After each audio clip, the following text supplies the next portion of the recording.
hello, hello. Good morning. How are you today? I'm doing well. How about you? I'm doing well. I always like to start my interviews nowadays just by asking how are your head and your heart today? Wow, my head and my heart is clear. Everything looks good. I always say the weather is either sunny or it's gonna storm or it's a little foggy. Today it's very sunny. So yes. Yes, yeah, everything is glowing there in the background. So feels like good energy for today. So excited to be talking to you as part of this launch for Elevate. I know I personally really admire the work that you're doing. I feel a kinship with you just because you both seem to be rooted um, in a space of, wanting to help empower people and help them to restore their wholeness and really, understand and realize the power that they have within. So, let's just start from the beginning. We've all seen you on social media.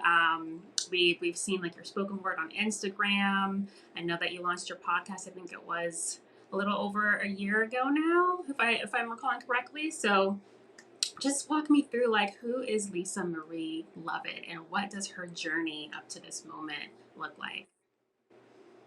Lisa Marie Lovett is a woman who is ever evolving, who has really found more of herself in her latter 30s up into her 40s and is reassured by her personal walk. Stems from a lot of relearning some things, acknowledging some things about myself and people around me, but also being in peace and stillness from where I have come from to where I have evolved in. And so for me, it's just an ever, lasting moment of growth. Like I won't ever stop. I know that I will evolve, but this space in my life feels the best. Hmm. That's beautiful. And I love what you said about you're never going to stop. You're always going to be growing because I think these days, especially online in the social media sphere, when we talk about wellness and healing, a Mhm. lot of people who may just kind of be coming to their journeys feel like, okay, I'm going to do the work and then that's it. And I'm going to be great and I'm going to be in this amazing place. But the reality is that we are lifelong students. And Absolutely. so I think it's so important that you said that. Hmm. So I know you were also you've been a professional photographer for quite some time. Um, what called you toward poetry and then eventually, podcasting and sharing your art and your wisdom online? Um, Writing poetry has always been like my baby, something that I've always done. But just like, poetry and writing, interconnected with photography, it's all an art and it's something that you can be behind the scenes and do. And that's where my complacency always was. Making sure that everything, the feelings that someone had via my camera, and the feels of them seeing themselves that way, but more beautiful. But even in my writings, if someone read it, it was like, oh, it gives me a feeling, but still being behind the scenes. About 2 years ago. It's so crazy. Like, I'll share this story and I always get goosebumps when I do. Um, you know, Many people are connected in God in different ways in different spaces. And so some people, if you're a person who avidly goes to church, you may hear someone say, well, God spoke to me and said this. My connection with God has always been through visions. And so Mhm. throughout my whole life, God is always, is really weird. The nightmare, I say it's a nightmare because it was. I'm not a speaker, but God would always show me being on stage and talking to women. And because I'm such an introvert and I'm not that type of person, it was like, okay, God, you keep showing me this, and this is not who I am. Until 2 years ago, it was really being shown to me more vividly, and the dreams came more constantly. And it was almost one of those feelings that if I didn't step into it, whatever it was that God was leading me to, it was like I was going to abandon ship and my life was going to, turn into something different. So I'm thankful that I listened. I'm thankful that in that point in my life, I was in tune to understand. And third, I'm just grateful that I was able to operate on that space honestly, with authenticity, integrity, and just love from my heart. That is a word, because sometimes being authentic and stepping into that calling can be very scary. Yes. Because there's two parts of it. There's like stepping out of our comfort zone and maybe doing something that we're not used to doing, and then there's also the piece of having eyes on us. And for, Yeah. introverts, I'm an introvert myself. It's just kind of like, why are you putting me in this position? I don't want to do this. But ultimately, we're chosen to do the things that we're chosen to do because we're meant to.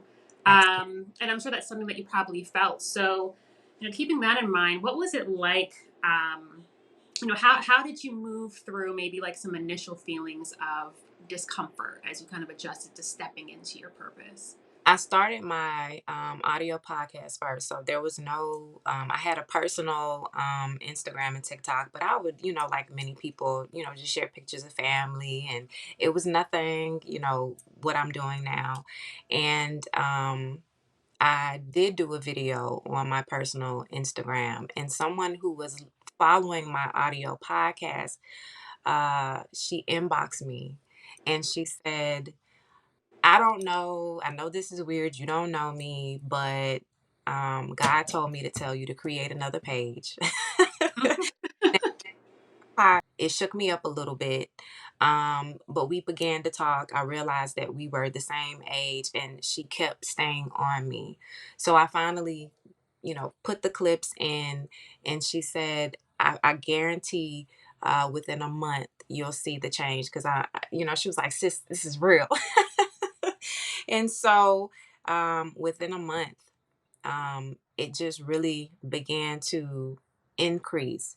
And then within a year, I was already at 400K people. It's amazing to me. Like, I don't look at numbers, but I look at the people who message or email and resonate with a word that maybe I was reluctant to share. Because sometimes when it's so deep and so personal, you don't want to go there, right? But the instant that people felt it, there was no shame behind it. The more I understood that the work was underneath unveiling, no more hiding. I think we are a society of people who put a mask on, and are told to keep a happy face, but we have so much buried inside of us. And so that is how I got from A to B, from an audio podcast to being told, share your work on another aspect and not putting on your page. And she said this to me, and this is something I want to, for people who are hesitant with certain things. Um, she says sometimes the people who need to hear it is not in your immediate circle, and Mm, therefore go elsewhere. So that stuck with me. yeah. It Yeah. sounds like the impact is what has really helped you to um, move forward. Yes, Yeah. absolutely. And speaking of impact, you really have become kind of like a pillar in mental health and wellness, online, on Instagram. I see your videos. I have to tell you. So I've been seeing your videos a lot this year, and then got this opportunity to talk to you. So I feel like, A, this is like divine alignment, but B, also just speaks to the reach that you've built. Hmm. Understanding that, you were kind of uncomfortable with the idea of sharing yourself in this way. Did you foresee becoming such an influence online when you first started? Not at all. Not at all. Because when you begin something, for me, it was I was gonna move past whatever I was afraid of and do what God, told me to do in the visions that I was seeing. I didn't have an endpoint. So the funny thing about that was that, again, people look at numbers, and so they define numbers by whatever. And so by a certain number, people were wanting me to participate in this, do this. And I was like, whoa, I don't know anything about this. Y'all are calling me to speak, and I ain't a speaker, you know? So, everything happened so rapidly, but it also kept in every step and every level, it kept pulling me um, out of the comfort zone. And it was almost like God saying, again, if you didn't jump on the boat, I was going to leave you. And because of all of this, it has personally and empowered me to not be afraid, Mm, to never be afraid. There are moments of nervousness again, things that I write and things that I share that I fall back on. But it's just if that one person understands the depth of what I'm saying, they've been there, done that, and experienced it. I've done what I was called to do. mm. Um, and so I never, now I don't look at it as hesitation. It is definitely work, and it's not me. It is definitely God. You know, in the social media space, there are so many different like wellness and mental health voices and advocates, you know, Mhm. speaking to love and light. And you know, sometimes it kind of airs into the realm of like toxic positivity, you know what I mean, and like spiritually bypassing a lot. So it's hard to filter through, you know, what to take in and what to maybe mindfully keep to the side. But when you're listening to your podcast or you're scrolling through your Instagram feed, it is very clear. It's like you are speaking from a place of depth and experience. How has your personal life and your experiences influenced the messages that you've shared? Mm. Um, I'll share about three or four. Um, Number one, I think the biggest thing that kind of helped me through this process is I grew up with a mother who um, did not allow her pain to be shown, and I think as adults, many people do, right? And so the aftermath of all of that and the result of it was an angry woman. My mother was very educated. She was the youngest of 10 children. My mother was the first one to go to college. So she was very driven. But her drive in raising her children was to ensure that, the house, you had a roof over your head, clothes on your back, food in your belly, and you did perfect in school. My mother didn't have the ability to be one on one with me as a woman. So many of the things that I mirrored as a woman was to be strong, astute, the brain before, anything, because I want to be defined by how intellectual I am. But any other part of that, I knew nothing about. The second part, I got married at 21. I have three children.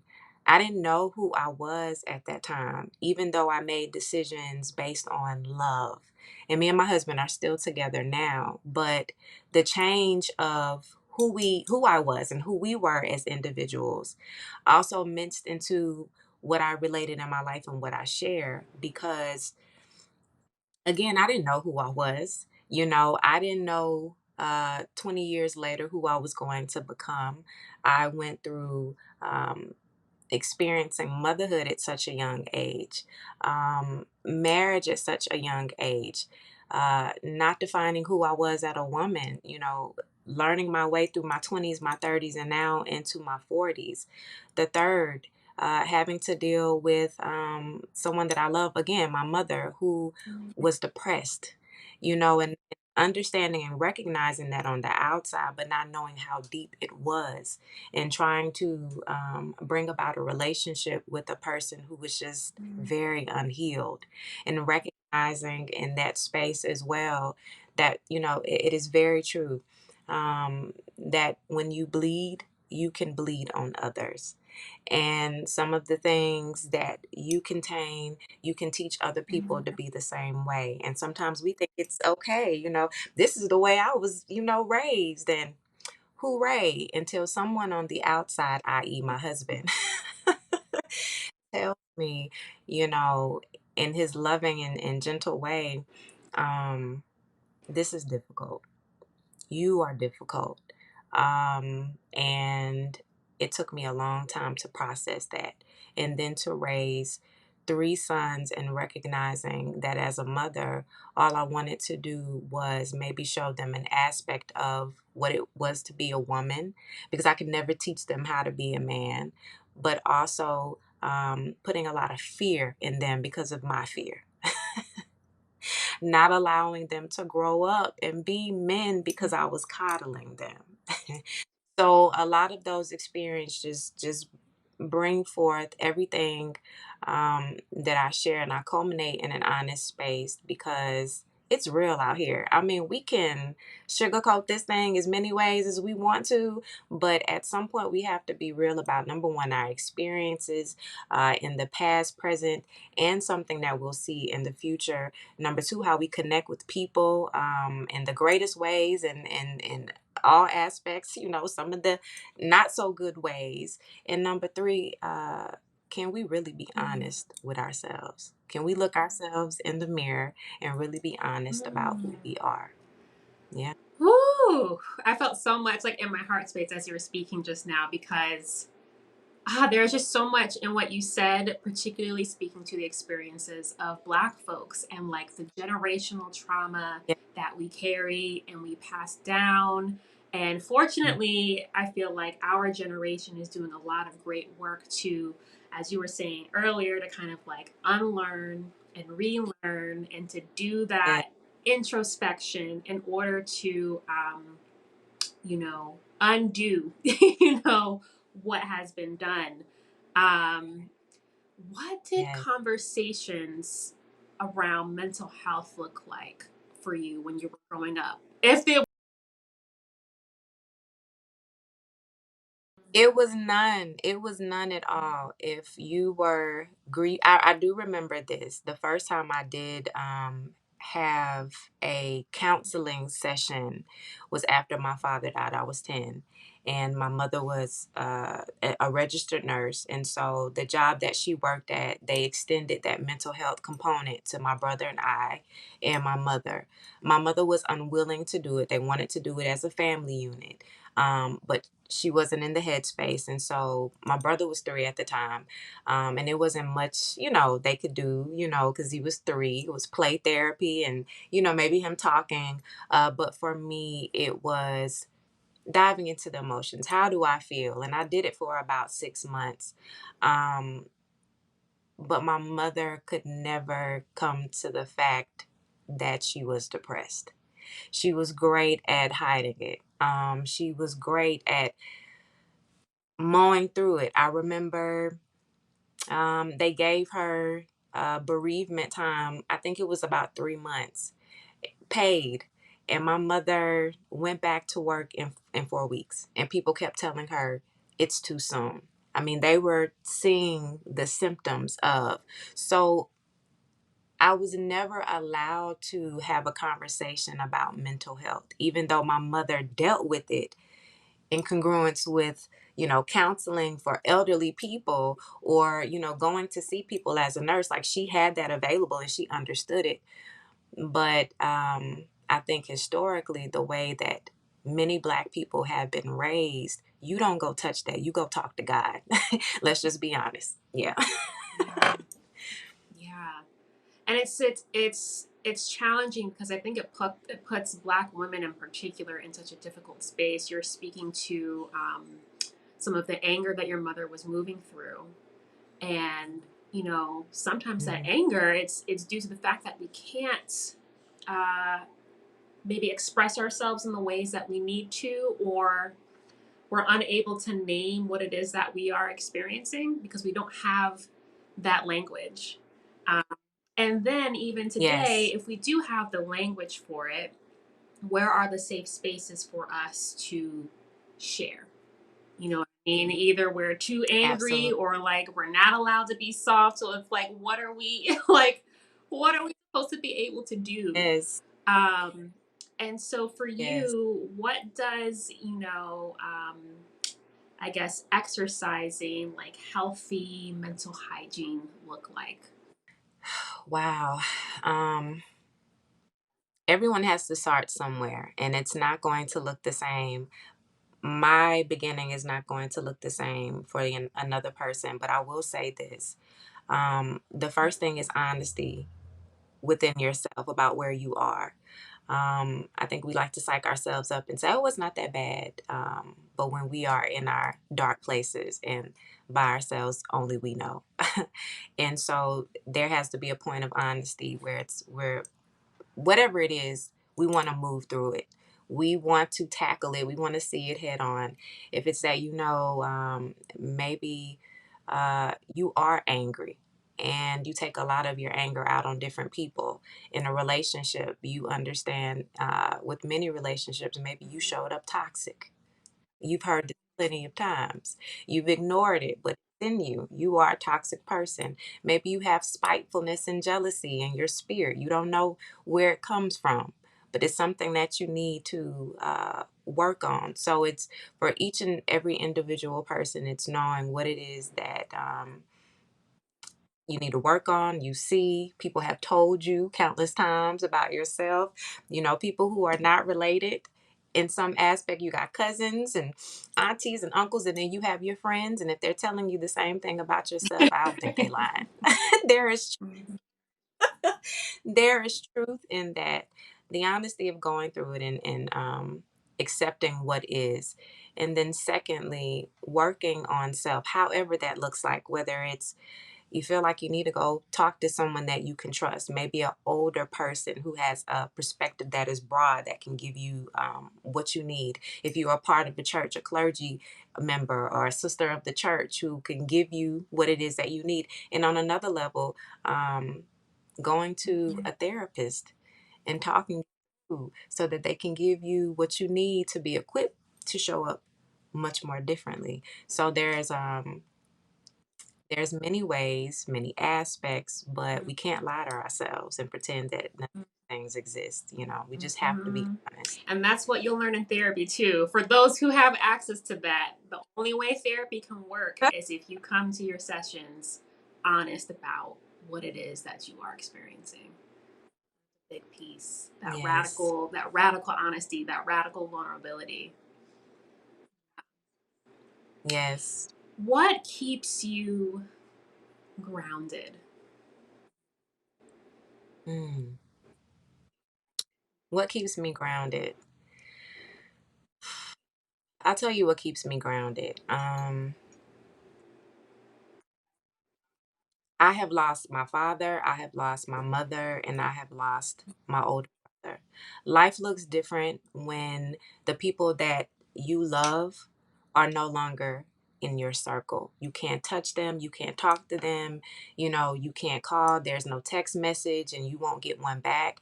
And for me, I realized that life, um, even if it throws us so many things, it Mm, is still beautiful.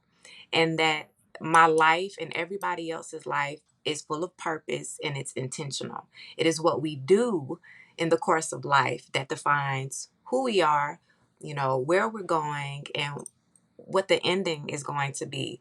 I think more and more when I think about my parents, how they worked so hard throughout their lives, they didn't enjoy simple mm, pleasures. Not at all. It was, I remember them talking about when we retire, when we do this, but they worked themselves to the bone and didn't get to explore and do the things that they wanted to do. And so for my life, I said, I'm going to do something a little different. In the midst of working, I'm still going to be able to enjoy the pleasures of life. I want to sightsee, I want to go on trips, and I also want to ensure that the connections that I have with people are genuine and in love. And I put my hand on each and every person that I love, mm, and I get that back. So that's important to me, and that's what keeps me grounded. And also just understanding that there's a redo in life. If you messed up yesterday, guess what? If you woke up this morning, you got a chance to do it mm, over again. Each and every, you didn't fail. It was just a lesson learned. Now keep mhm. going, keep moving. That's such a tough lesson too. On your podcast, you had shared that your word for last year, 2023, was intention. Mm-hmm. Um, and in general, it just seems like intention seems to be a major theme behind your work. What is it? What does intention mean to you, and why is it important to be intentional? Mm. Intention to me means that anything that I do, anything that someone does, is done, number one, with authenticity. Number two, integrity, and walking in a space where whatever it is that you decide to do, you do it with the utmost. You do it to the best of your ability. Intentional for me and walking with intention and using and utilizing that as a word is when I bold it with intention, it means that everything that precedes, whatever I'm asked to do that is in congruence to my path, I'm going to say yes to. What is not for me and I recognize it, I allow it to go. My intention in connecting with people who are walking a path that is very similar to me or not, where we can be helpmates to each other in a space. Because sometimes when someone lacks, right, you can be fulfilling and you can also lack something. So there's exchange of experiences and understanding. Intention is also, when I bold it with intention, it is moving in a way where I'm growing and I'm not going back. I've learned the lesson. So therefore, I'm more equipped. I'm more wiser. I'm not making the mistakes that I did years ago, but I am intentionally following through and being honest with my deeds. And I'm flowing in a way that's progressing me and not declining. So that's what I think about intention. Mm, that's beautiful. And what you were saying about kind of knowing what's for you versus what's not for you makes me think about this concept of like the full bodied yes that I think it was Adrienne Marie Brown in her book Pleasure Activism had mentioned. And it stuck with me. And basically, it just speaks to, whether you're like making a decision or, trying to read the energy of the room, you go inward and you just kind of feel into your body. Like, does this feel like it's for me? If it's a Yes. full body yes, you move forward. If not, then, maybe make another decision. How Mhm. do you know? Like, Mhm. what is the sign? What is the feeling that allows you to know, like, okay, this is for me and this is not for me? I've always understood it to be without second guessing, right? Because we do that. Without second guessing, um, if I am somewhere and the energy feels low and it feels unwelcoming and it brings anxiety, I'm out of there. I'm Mm. not guessing it. I ain't trying to figure it out. I'm not gonna tell myself, "You're doing too much." Nope, we out. That's that. Um, if it doesn't align with my morals, my values, I can't do it. I'm at that point in my life. I am not doing what people expect. I'm doing what I'm rooted and grounded in that aligns with my morals and my values. If it's anything outside of that, I can't do it. And so that feeling is sticking to the core of what I believe and what I know and not moving outside of it. And it's not to say that, also with people, it's iffy and it's tricky, right? Because we can perceive a person a certain type of way. And I've been funny about this and trying to navigate through that because, again, you know, I shared, and as well as being an introvert, sometimes our faces look like we don't want to be bothered. We have the resting face. And so if I met someone who was congruent as and I'm looking and they don't look welcoming, well, I've already kind of assumed that they were this way. But as you mentioned a conversation, you understand either y'all vibing or y'all ain't. So you give it a chance with that. But for the most part, it is the energy that I feel in a space. The energy or the congruence or not congruence with a person.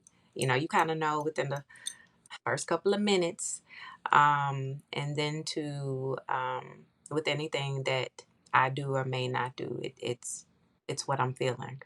Mm-hmm.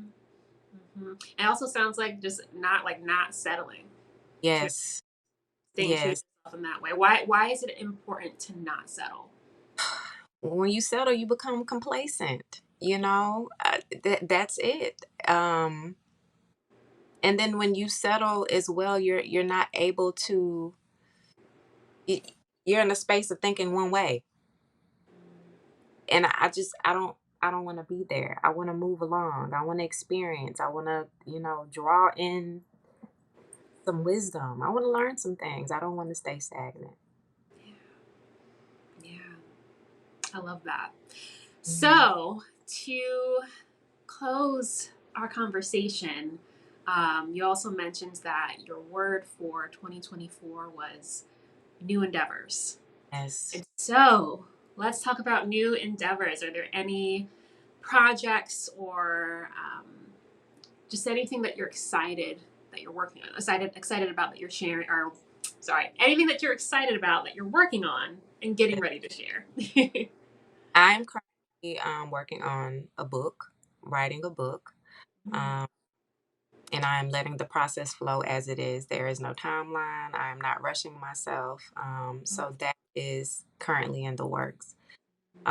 Also working on an audio album, which is really weird because listen, don't do it wasn't until social media that people would hit me up and say, you really need to narrate books or you really need to do this. And I'm like, my voice is my voice. You know how you hear your voice and it's in your head, and it's like that ain't the voice that I hear.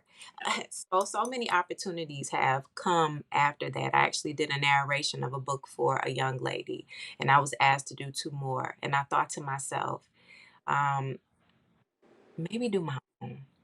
And so I'm an audio album full of poetry that are different subjects, different themes, a downloadable, of course, aspect.